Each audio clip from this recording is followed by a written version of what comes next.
Greetings from Snake Mountain Boat Works on Thursday, September 7, 2017.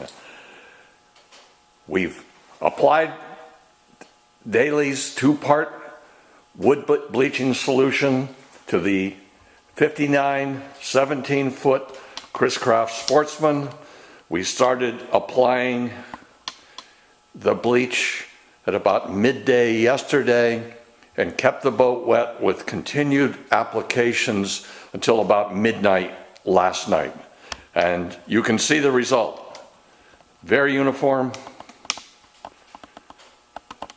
What will end up being blonde is clearly blonde already, clearly lighter.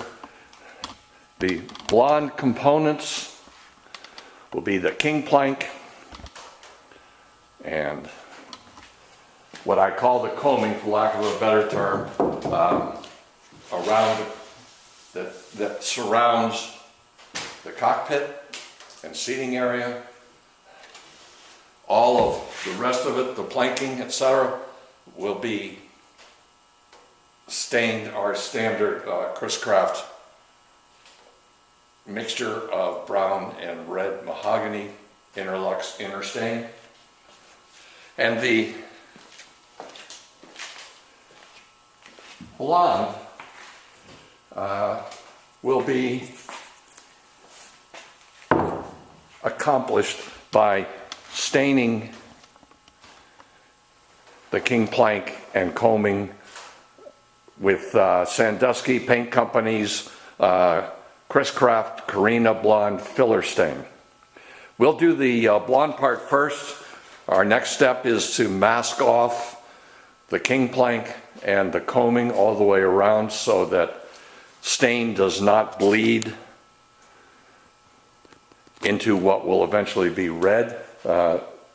We tried it the other way once to our regret, because in one or two small places the ruddy reddish brown deck stain was able to creep under the masking tape, and we just had a horrible problem, because once the wood is stained you can't really change the color, and going from dark to light is really difficult.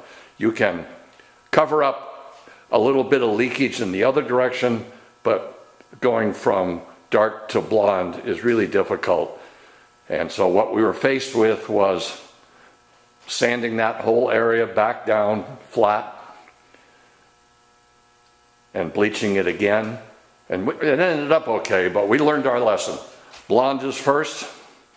We thin it to the consistency of sort of runny house paint. We really let it flash, much more so than we will with the body stain. And then, as always, using cheesecloth, we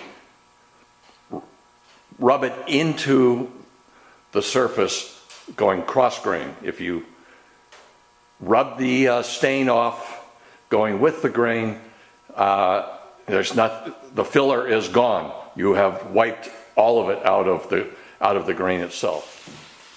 So we're ready to stain, except that we're not quite ready to stain. The wood's reasonably dry. In this case, we'll wait till tomorrow morning and make sure it's completely dry, probably about 15% moisture content, before we begin staining. But at that point, if you rub your hand across the surface, you'll feel a bunch of, it's almost like a 2-day shadow. Not that bristly, but there are little feathers everywhere.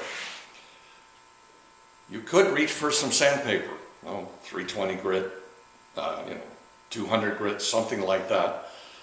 But with sandpaper, you run the risk of sanding right through this very, very thin, maybe a 32nd inch thick layer of bleached wood. And then it's going to turn dark on you, and you have a blotch to deal with. And there's no fun dealing with a blotch. It's just almost impossible. So rather than reach for sandpaper, we reach for Scotch Brite pads.